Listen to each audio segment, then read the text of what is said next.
नमस्कार दोस्तों, आज हम आप लोगों को एक ऐसे मंदिर के दर्शन करवाने जा रहे हैं जहां पर 64 भैरव एक ही स्थान पर पाए जाते हैं। और ऐसा शायद केवल उत्तराखंड में ही नहीं बल्कि पूरे विश्व में केवल एक ही मंदिर है जो कि उत्तराखंड के रुद्रप्रयाग जनपद में स्थित है।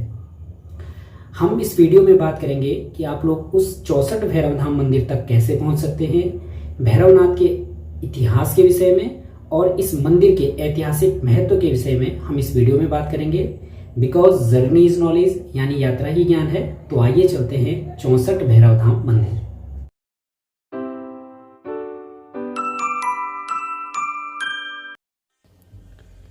चौसठ भैरव धाम पहुंचने के लिए अगर आप जिला मुख्यालय रुद्रप्रयाग से चलना प्रारंभ करें तो आपको NH 58 को फॉलो करते हुए सुमेरपुर, रतोड़ा आदि को क्रॉस करते हुए सबसे पहले घोलतीर आना होगा।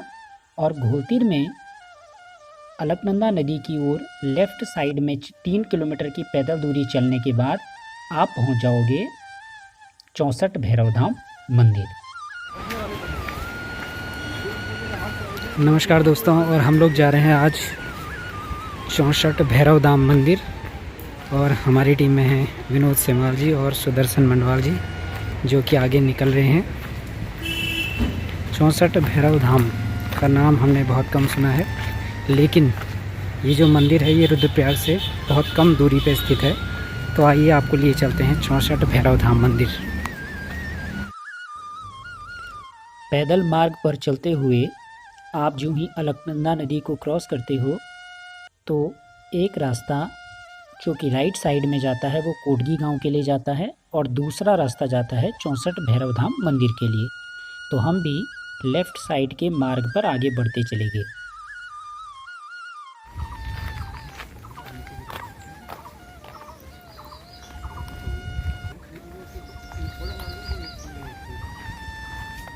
पैदल मार्ग पर और आगे बढ़ते हुए हमें एक और रास्ता मिलता है राइट हैंड साइड में जो भटवाड़ी गांव के लिए जाता है। इस पर आगे न बढ़ते हुए हम सीधे आगे निकल जाते हैं 64 भैरव धाम मंदिर के लिए। मंदिर में पहुंचने से पहले हमें एक बहुत बड़ा मैदान मिलता है जो काफ़ी सुंदर और रमणीक है। इस मैदान से मंदिर बहुत कम दूरी पर स्थित है, अर्थात अगर आपको मैदान मिल जाए तो समझ जाइएगा कि आप मंदिर तक पहुंचने वाले हैं।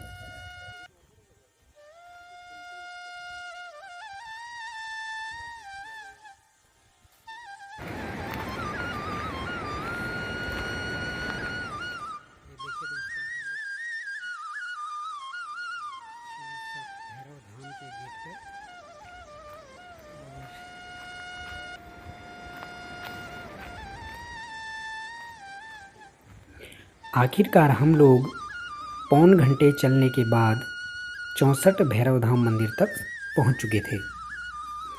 यहाँ पर मंदिर में प्रवेश के लिए 2 द्वार देख करके मन में शंका उत्पन्न होती है, लेकिन यहाँ पर जो एक द्वार है जिस पर प्रवेश लिखा है उसके द्वारा हम मंदिर के लिए एंटर करते हैं और इस पूरी पहाड़ी की परिक्रमा करते हुए इस दूसरे द्वार द्वारा हम लोग बाहर आते हैं, जिससे 64 भैरव की परिक्रमा हो जाती है और इसे कहते हैं 84 कोस परिक्रमा पथ 64 भैरव धाम मंदिर रुद्रप्रयाग।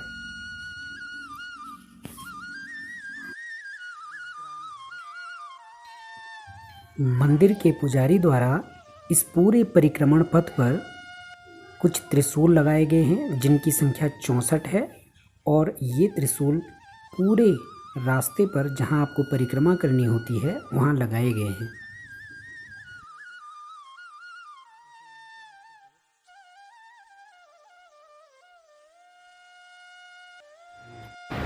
ये देखिए दोस्तों, ये है 64 भैरव धाम में सबसे पहला स्थान जहाँ पर 31 भैरव स्थित हैं। देखिए कितना सुंदर सजाया हुआ है और इस छोटी सी कुटिया के अंदर पूरे 31 भैरव यहाँ पे स्थित हैं। मैं आपको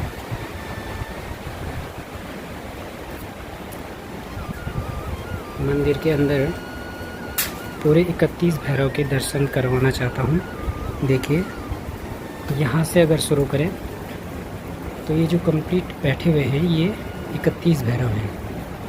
यहाँ से यहाँ तक ये 30 भैरव हैं और जो 31वें भैरव हैं वो माता के साथ, सरस्वती माता के साथ बैठे हुए हैं यहाँ पे। और देखिए यहाँ पे श्री सरस्वती जी की आरती भी लिखी हुई है। 31 भैरवों के दर्शन के बाद हम अपने मार्ग में आगे बढ़े और हम लोग पहुँचे 64 भैरव धाम के मुख्य मंदिर की ओर। देखिए यहाँ पर कितना सुंदर नज़ारा है। इस सूखी चट्टान पर मुख्य मंदिर से पहले प्राकृतिक रूप से जल टपकता है, आप देख सकते हैं। और यहाँ पर खजूर के सुंदर से पेड़ भी उगे हुए हैं। साथ ही हम जब मुख्य मंदिर में पहुँचते हैं तो यहाँ पर शिव जी की और पार्वती की बहुत ही सुंदर दिखने वाली मूर्ति बनाई गई है। यह मंदिर अलकनंदा नदी के एकदम किनारे पर बसा हुआ है। ये देखिए कितना सुंदर मंदिर है यह। और यहाँ पर खजूर के पेड़ भी प्राकृतिक रूप से उगे हुए हैं, आप देख सकते हैं। देखिए यहाँ पर है बहुत सुंदर प्रतिमा भगवान शिव जी की। शिव जी के साथ पार्वती माता जी हैं और साथ में गणेश और कार्तिकेय जी भी हैं। देखिए कितनी सुंदर प्रतिमा है यह। और इसके नीचे नवग्रह भी बनाए गए हैं।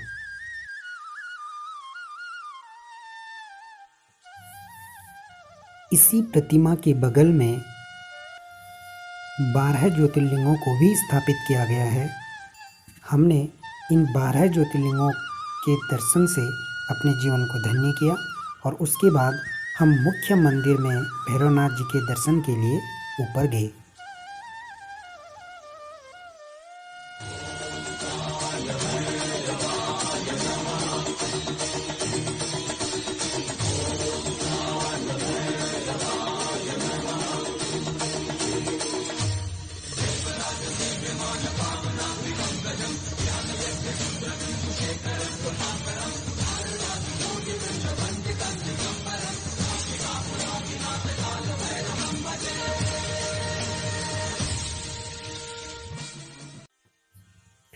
मुख्य मंदिर में दर्शन और पूजा पाठ के उपरांत हमने मंदिर के मुख्य पुजारी प्रेम वल्लभ सती जी से मंदिर के विषय में कुछ जानकारियां हासिल की।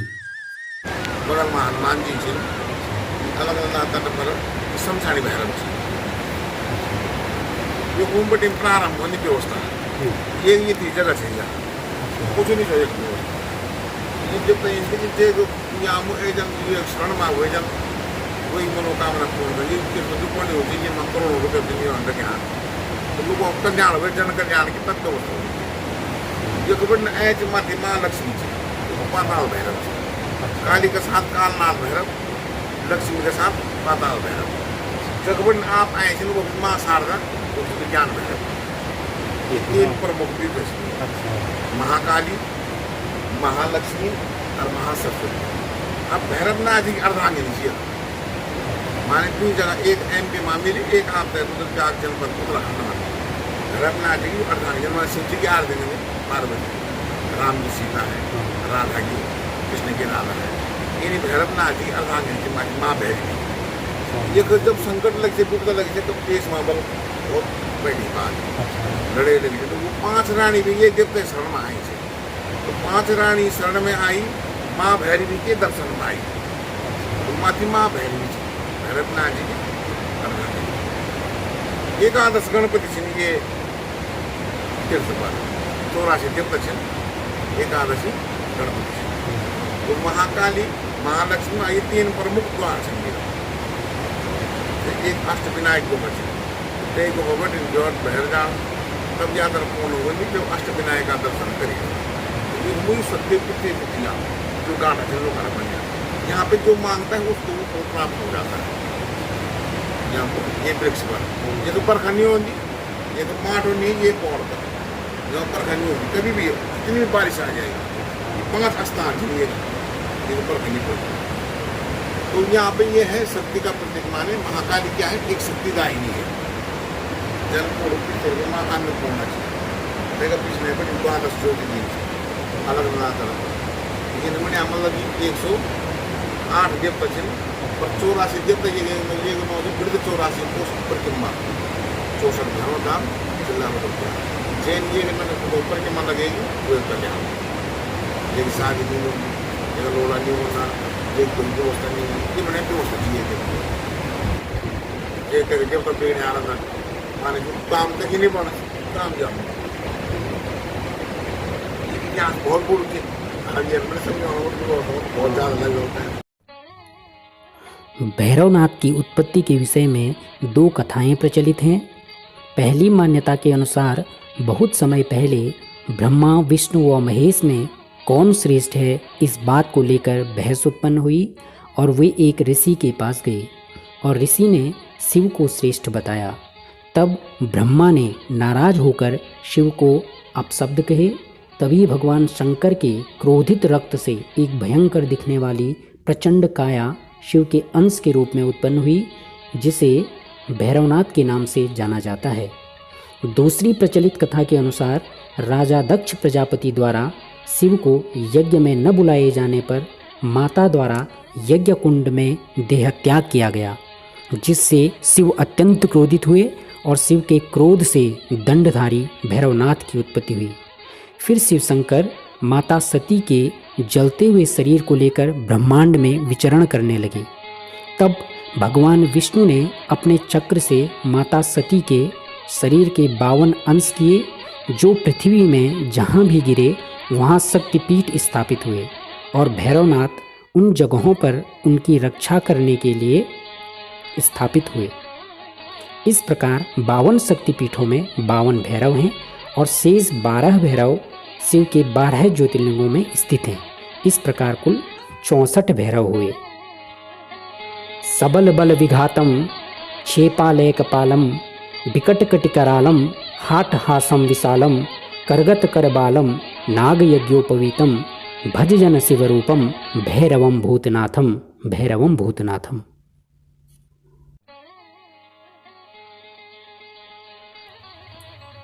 अभी तक हम लोगों ने 32 भैरवों के दर्शन कर दिए थे, जिनमें 31 भैरव पहले मंदिर पर स्थित थे और जो 32वें भैरवनाथ थे उनके दर्शन हमें मुख्य मंदिर में हुए। उसके बाद हम लोग अपने परिक्रमण पथ पर आगे बढ़े और एक दूसरे स्थान पर हमें 31 भैरवों के और दर्शन हुए और साथ ही इस स्थान पर 5 रानियों की प्रतिमाएं भी स्थापित की गई थी, जो किसी कालखंड में यहाँ पर भैरवनाथ की सेवा किया करती थी।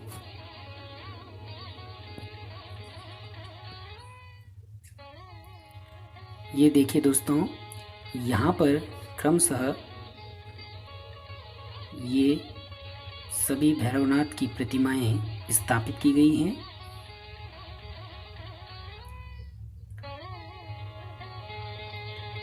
और एक भैरवनाथ महालक्ष्मी के साथ यहाँ पर बीच में विराजमान हैं और ये बाकी के बचे हुए भैरव हैं। इस प्रकार हम लोग 31 और भैरवों के दर्शन हम लोगों ने किए और साथ ही इस स्थान पर 5 जो रानियों की प्रतिमाएं थी उनके भी हमने दर्शन किए, जो कि इस छोटी सी कुटिया में स्थापित की गई हैं।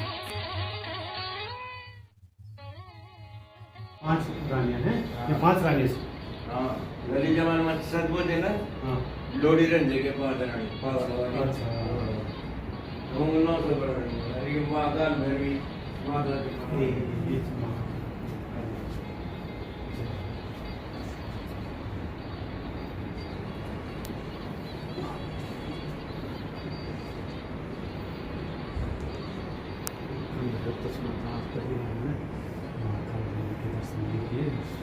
माता भैरवी माता। ये अभी नरसिंह रूप में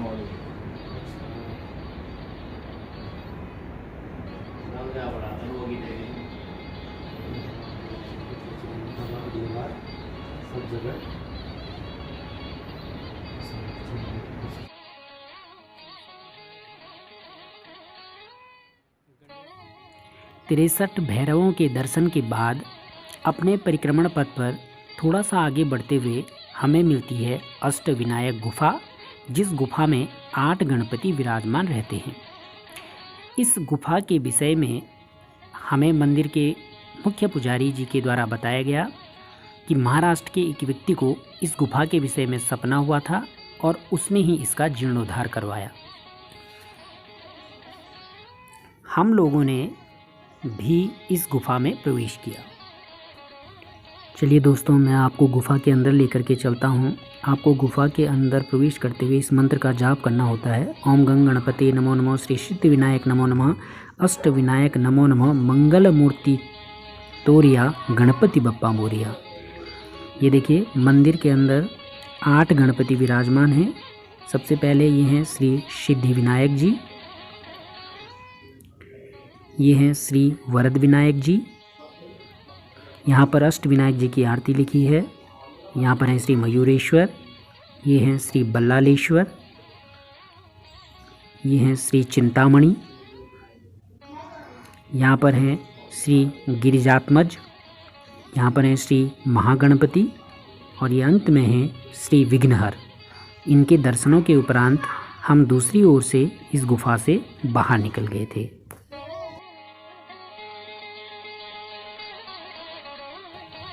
तिरसठ भैरव और अष्टविनायक गुफा के दर्शन के बाद हम लोग आगे बढ़ रहे थे अंतिम भैरव, जो कि आकाश लोक के भैरव के नाम से जाने जाते हैं, उनके दर्शन के लिए।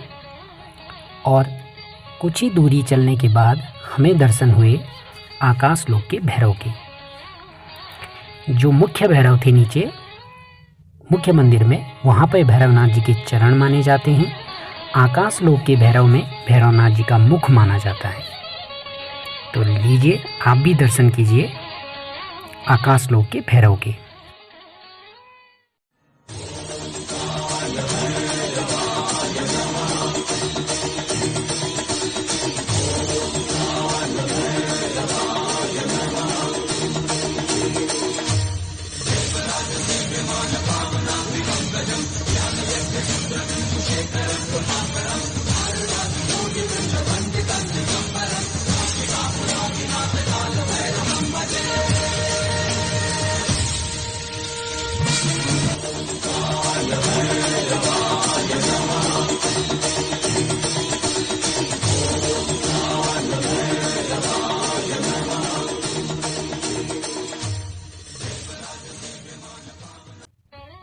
इस प्रकार हम लोगों ने 64 भैरवों के दर्शन के बाद अपनी परिक्रमा को पूरा किया और हम उसी स्थान पर पहुंच गए जहां से हमने अपनी यात्रा की शुरुआत की थी।